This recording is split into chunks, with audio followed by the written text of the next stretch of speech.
اس طرح فصلوں کی، زمین کی فصلوں کی زکوٰۃ، خود زمین کی حالت دو ہے، محنت مشقت سے سیراب ہوتی ہے، خرچہ ہوتا ہے بہت،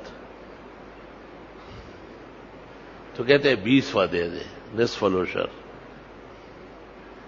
اور ویسے ہی زمین میں فصل بیج ڈال دیا اور باران رحمت سے اگا اور فصل ہو گئی، کہا 10واں دے دے، تمہیں بھی تو آرام سے ملا ہے. اگر کوئی زمین سال میں 4 فصلیں دے تو 4 دفعہ زکوٰۃ دی جائے گی، اور اگر ایک فصل بھی نہ دے تو زکوٰۃ ساقط ہو گئی. آمدنی نہیں ہے، زکوٰۃ کس چیز کی؟ کسی قسم کی جائیداد پر زکوٰۃ نہیں ہوتی، خواہ وہ پلاٹوں کی شکل میں ہو، زمینوں کی شکل میں ہو، عمارات کی شکل میں ہو. جائیداد جسے کہتے ہیں، جائیداد کے معنی ہے مال جامد، کروڑوں کا مال ہے لیکن منجمد ہو گیا. اس لیے علماء کہتے ہیں کہ کمزور علم کے عالم سے مسئلہ پوچھنا اپنے دین و ایمان کو آگ لگانا ہے. وہ قاعدے سے بے خبر ہے، اس کو کچھ پتہ نہیں. وہ اخبارات اور ٹیلی ویژن سے مسائل بتا رہا ہے. اخبارات اور ٹیلی ویژن ہدایت کے ذرائع نہیں، وہ گمراہی کے ذرائع.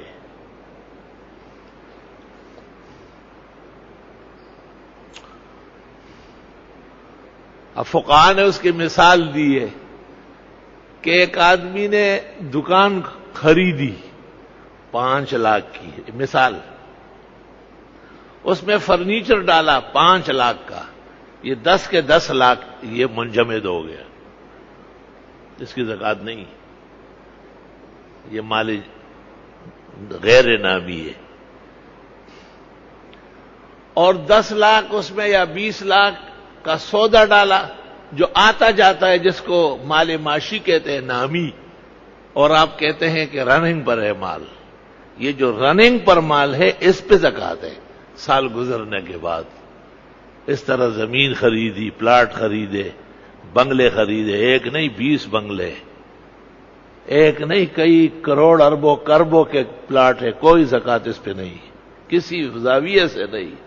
جو کہتا ہے اس کو فقہ کے ابجد کی ہوا نہیں لگی، فقہ سے گزرا بھی نہیں ہے. وہ ایک آدمی پورے پاکستان کے برابر جائیداد رکھ سکتا ہے، کوئی ممانعت شریعت میں نہیں. اللہ نے کسی کو زیادہ توفیق دی، کسی کو کم دی ہے. صرف ایک صورت ہوتی ہے کہ اس کا یہی کاروبار ہے، زمین خریدتا ہے اور بیچتا ہے، پلاٹ خریدتا ہے اور بیچتا ہے، مکانات خریدتا ہے اور بیچتا ہے. تو وہ سارا مال جو موڑی ہے وہ رننگ کا مال ہو گیا، اس میں جمود نہیں آیا. کل مال نامی ہے، بڑھنے والا ہے، لہذا اب زکوٰۃ ہوگی.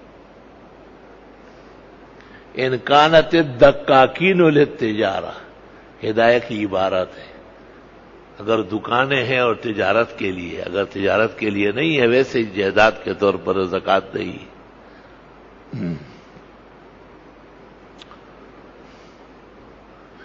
صدق کے مقال، صدق کے افعال، صدق القلب، یہ مومن کے اوصاف ہیں. مومن کے دل میں خداوند تعالیٰ کی وحدانیت ہے، توحید ہے، شریعت کی سچائی اور حقانیت ہے.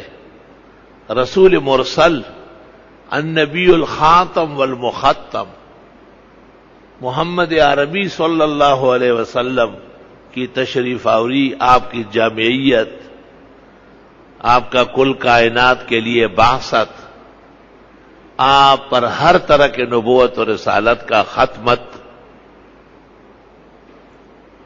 اور آپ کے بعد سوائے عیسیٰ مسیح کے کسی نئے نبی کی عدم آمد.